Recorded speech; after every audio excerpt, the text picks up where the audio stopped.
Assalamualaikum warahmatullahi wabarakatuh. Saya Dita Perwitasari akan menjelaskan mengenai RPS untuk hukum agraria.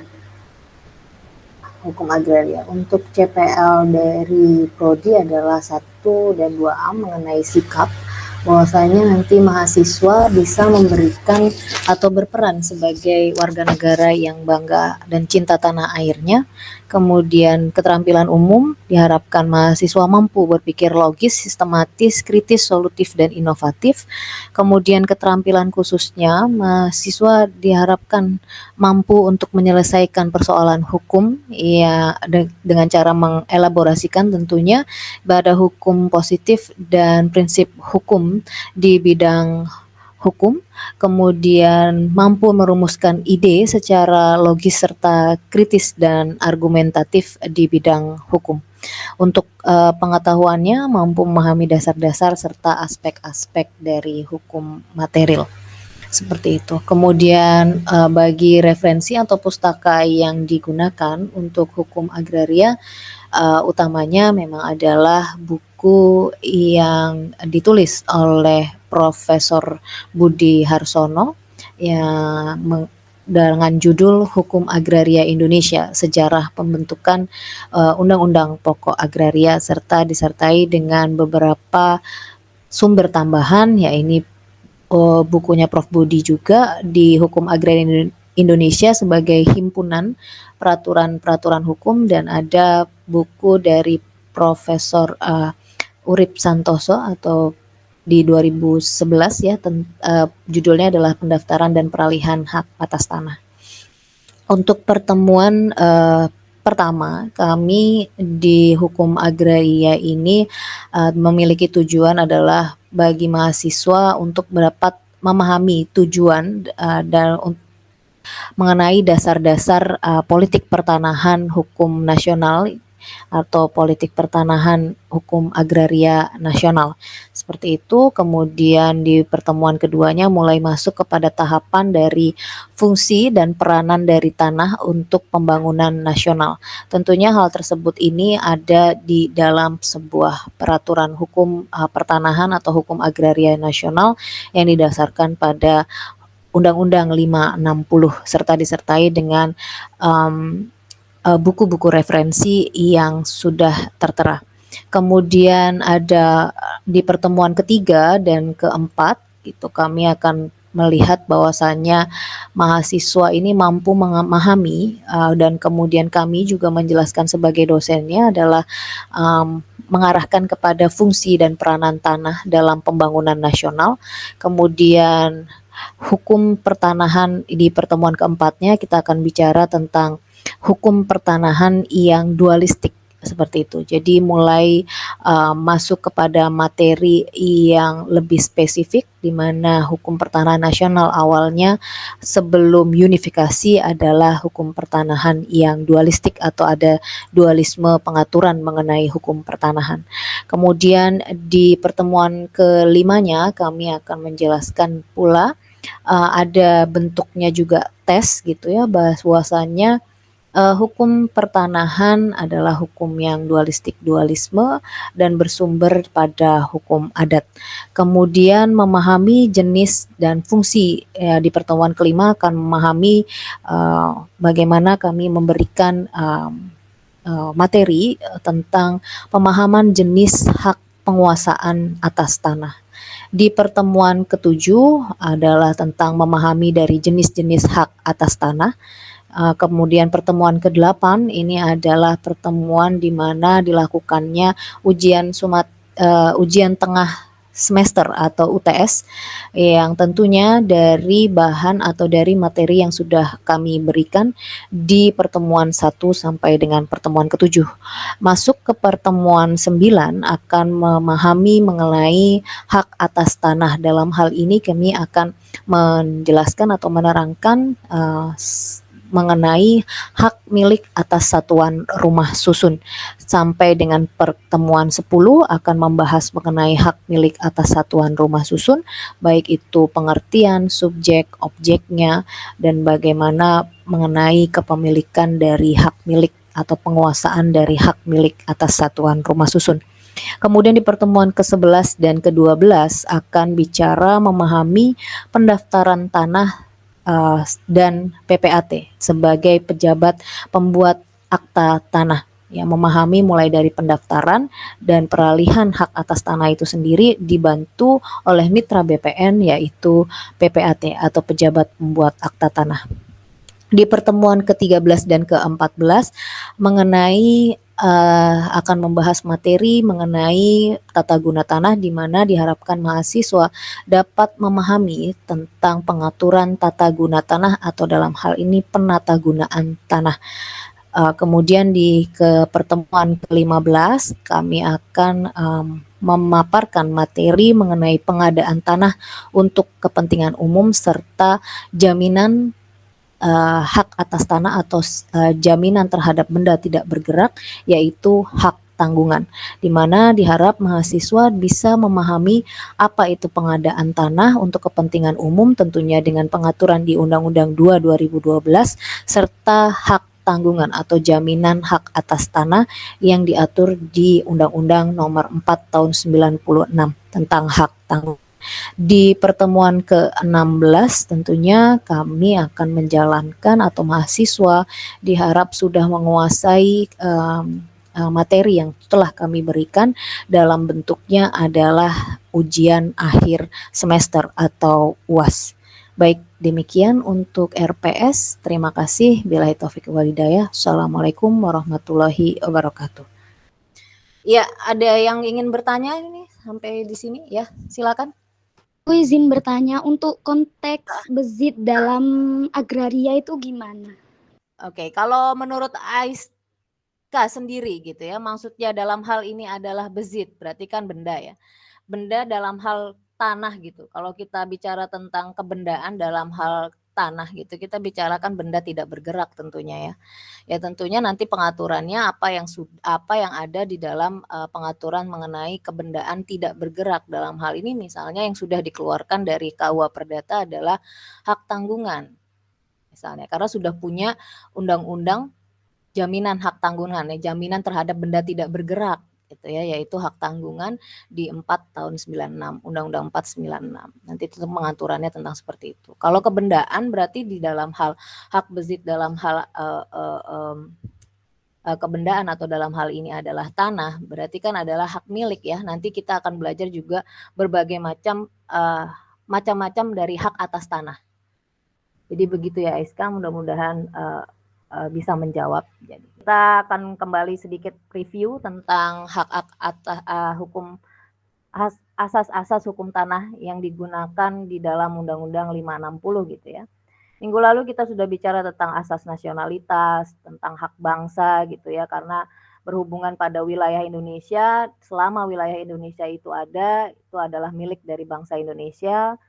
Kemudian bicara tentang hak menguasai negara yang dahulunya adalah domain verklaring atau bisa kita sebut ini adalah sebagai pengganti karena kita sudah dalam hal unifikasi gitu ya, bahwasannya sudah menjadi satu pengaturan mengenai hukum tanah nasional atau hukum agraria nasional ya, di mana hak milik negara gitu sudah diganti dengan asas namanya hak menguasai negara gitu ya. Kemudian untuk asas pengakuan hak ulayat atau masyarakat hukum adat yang tadi juga di awal sudah saya sampaikan, bahwasanya mohon diingat ini ada asas pengakuan hak ulayat masyarakat hukum adat ini ada di pasal 3 Undang-Undang 5 tahun 60 atau UUPA biasa kita sebutnya seperti itu ya. Kemudian ada semua hak atas tanah memiliki fungsi sosial gitu ya. Semua hak atas tanah memiliki fungsi sosial, bahwasannya tanah-tanah tersebut yang adalah hak milik namun gitu ya, namun tidak menutup kemungkinan gitu atau dalam hal tujuan atau ada yang membutuhkan dari tanah tersebut itu bisa diberikan atau dalam hal mekanismenya ada mekanisme tentang pengadaan tanah gitu ya, bahwasanya ingat sekali lagi bahwa tanah itu ada hak eksklusifnya ya, namanya kalau milik kan berarti bisa gitu ya, bisa atau di atas kepentingan kayaknya eksklusif banget gitu ya. Eksklusif tapi di luar itu gitu ya, tetap mengingat bahwasannya di pasal 6 UU PA mengatur tanah itu juga berfungsi sosial. Nah, kemudian ini yang baru ya, atau yang kita masuk sekarang di pertemuan yang ini, mengenai asas yang digunakan pada hukum tanah nasional, yaitu asas perlindungan, gitu ya, asas perlindungan. Teman-teman juga bisa sambil membuka di Undang-Undang Pokok Agrarianya atau di UPA-nya, gitu ya. Bahwasanya di pasal 9 ayat 1 junto pasal 21 ayat 1 UPA gitu ya. Hanya warga negara Indonesia yang dapat mempunyai hubungan sepenuhnya dengan bumi, air, ruang angkasa, dan batas-batas ketentuan ya, di pasal 1 dan 2. Yaitu bisa dikatakan bahwa orang perseorangan atau badan hukum yang dapat mempunyai hak atas tanah untuk keperluan pribadi maupun usahanya. Jadi memang yang berhak atau yang dilindungi gitu ya, bahwasannya subjek hukum ya yang bisa mempunyai hak atas tanah. Di awal perkuliahan waktu pertemuan pertama atau kedua ya, ada yang bertanya, apakah orang asing atau badan hukum asing boleh memiliki tanah di Indonesia kan gitu ya. Nah, ini yang digunakan adalah asas perlindungan. Selain tadi asas nasionalitas juga masuk di dalamnya gitu ya. Yang boleh atau yang bisa memiliki hak atas tanah di Indonesia adalah subjek hukum Indonesia tentunya, yaitu orang perorangan individu WNI, dan ada Badan Hukum Indonesia. Pada saat ini juga kita bisa di asas perlindungan ini tentang undang-undang sektoralnya nanti di pengadaan tanah ya, bahwasannya bukan hanya dari tadi ada hak atas tanah yang dimiliki oleh warga gitu ya, kemudian di saat pemerintah atau di saat negara butuh tanah tentunya ada proses penggantiannya gitu ya. Ada proses sekarang namanya bukan ganti rugi tapi ganti untung ya. Yang diganti bukan hanya tanahnya tapi bangunan, kemudian ada hasil buminya yang terganggu karena itu gitu ya. Atau dengan panen dan segala macamnya atau tumbuhan-tumbuhan yang berada di atasnya itu juga diganti. Tentunya ada surveyornya, tentunya juga ada penilainya gitu ya. Itu untuk asas perlindungan. Ini juga bahwasannya tidak dapat dimiliki oleh orang asing ya di pasal 26-nya, tapi ini juga orang asing itu akhirnya diperbolehkan memiliki hak atas satuan rumah susun karena Undang-Undang Cipta Kerja. Ya, khusus untuk hak atas satuan rumah susun ya yang berdiri di atas tanah pengelolaan kalau saya nggak salah. Itu. Jadi untuk WNA gitu ya, hanya hak milik satuan rumah susun atau teman-teman lebih atau pernah dengar dengan namanya strata title, ya itu ya, hak milik atas satuan rumah susun. Jadi itu bentuknya nanti sertifikat ya, sertifikat tapi beda dengan sertifikat yang umumnya teman-teman sudah pernah lihat, warnanya hijau. Ya, kalau sertifikat hak milik atas satuan rumah susun itu warnanya pink. Ya, dan nanti gambar atau surat ukurnya atau gambar situasinya, surat ukurnya ya, surat ukurnya itu adalah bagian ruang saja.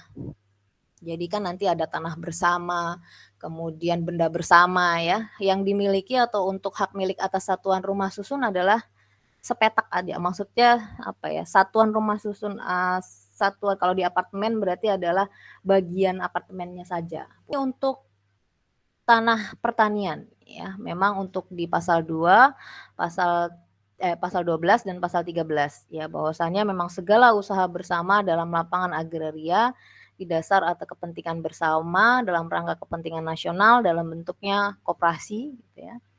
Dan kemudian atau bentuk gotong royong lainnya. Ya, ini untuk tanah pertanian ya. Asas tanah untuk pertanian. Negara dapat bersama-sama kan semboyannya gitu ya pada saat 60 bahkan sampai dengan sekarang sebenarnya Indonesia kan adalah negara agraris. Untuk saat ini aja sudah banyak impor-impor ya. Ini maunya kan adalah swasembada pangan, di mana Indonesia punya lahan ya, di situ dia bisa menghidupi warga negaranya sendiri. Kemudian di pasal 13, pemerintah berusaha agar supaya usaha-usaha dalam lapangan agraria diatur sedemikian rupa, meninggikan produksi dan kemakmuran rakyat, apa yang ada di pasal 2 dan pasal 2 ayat 3, serta menjamin bagi setiap warga negara Indonesia derajat hidup yang sesuai dengan martabat manusia, baik itu diri sendiri maupun keluarganya. Kemudian ada mencegah usaha monopoli swasta, kemudian ada usaha pemerintah dalam hal untuk mencegah yang bersifat monopoli hanya dapat diselenggarakan oleh undang-undang, dan kemudian pemerintah berusaha memajukan kepastian dan jaminan sosial. Kemudian apa yang disebut dengan asas tata guna tanah. Nah, ini artinya penata gunaan tanah ya, di mana kalau tanah tersebut biasanya kan satu daerah gitu ya, ada daerah niaga, pemukiman itu jadi satu gitu ya. Nah, ini penata gunaan tuh bagaimana permukiman itu hanya di satu sisi gitu ya. Kemudian pemukiman itu harus terdekat dengan perniagaan. Ya.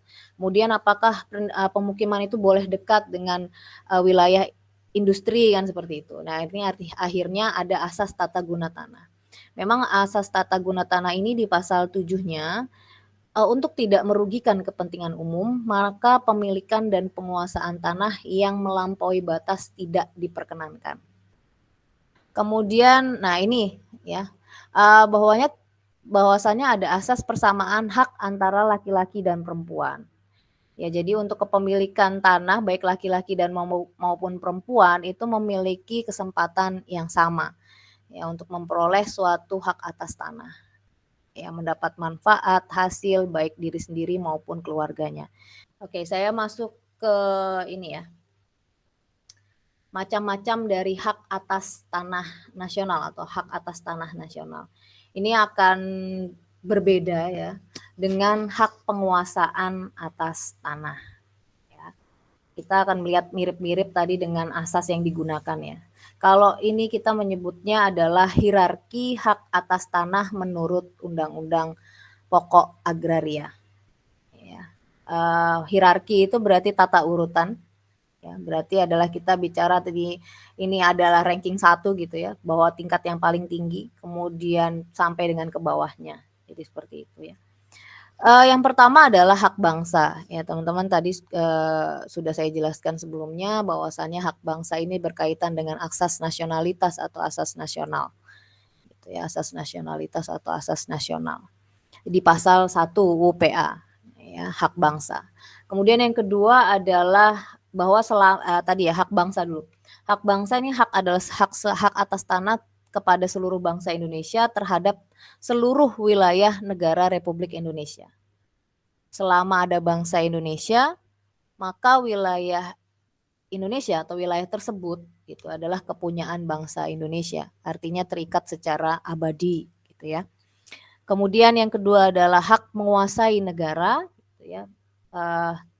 Bumi, air, tanah, bumi, air, kekayaan alam yang berada di dalamnya, ruang angkasa adalah dikuasai oleh negara. Hal tersebut ada di pasal 2 Undang-Undang Pokok Agraria. Ya, jadi kalau dikatakan ya dikuasai bukan berarti dimiliki ya. Kalau dimiliki kan istilahnya adalah negara itu memiliki tanah gitu. Bahwasannya kalau dikuasai dimiliki belum tentu dikuasai. Dikuasai belum tentu dimiliki kan gitu ya. Bukan berarti dimiliki. Ya dikuasai itu artinya mengatur dan memanfaatkan tanah tersebut gitu ya untuk kepentingan dari atau kemakmuran dari rakyat. Jadi seperti itu ya. Hak menguasai negara ya. Kemudian sistem yang tidak ada tanah itu milik negara, yang ada adalah tanah dikuasai oleh negara. Tapi pada saat kita lihat di jalan gitu ya, bahwasanya ada plang gitu ya, tanah milik negara gitu ya. Artinya ya dalam hal ini kita harus berpikirnya bahwa oh ini tanah negara atau tanah ini dikuasai negara untuk dimanfaatkan nantinya ya tentunya untuk kepentingan dari masyarakat atau dari rakyat. Jadi seperti itu.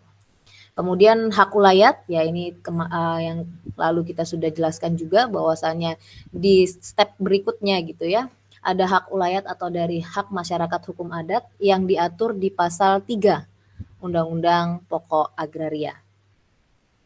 Ya, mohon diingat eksistensi hak ulayat itu diakui sepanjang menurut kenyataan masih ada, tidak bertentangan dengan kepentingan nasional, dan tidak bertentangan dengan kepentingan atau peraturan yang lebih tinggi.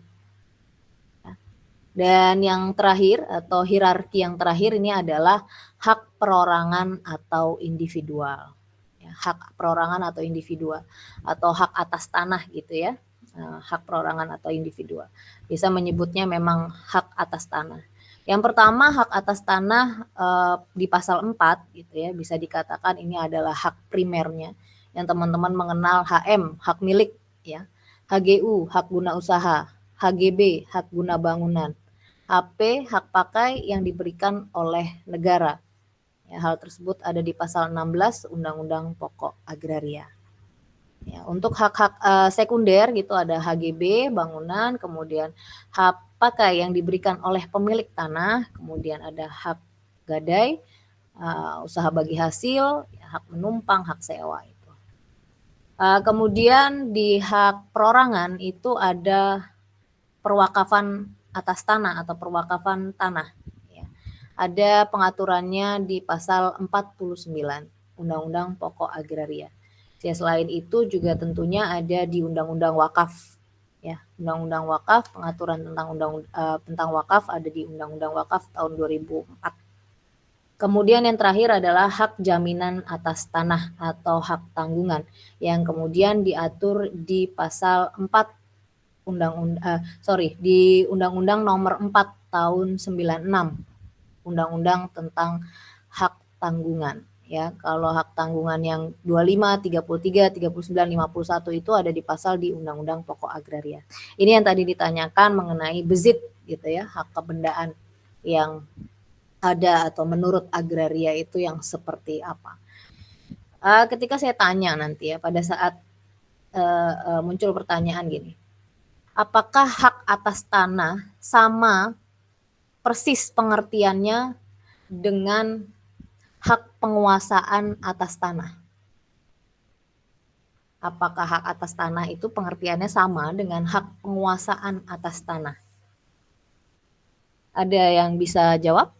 Kalau Sampaikan. Ya. kalau hak atas tanah itu maksudnya berarti kita itu berhak untuk memiliki tanah tersebut.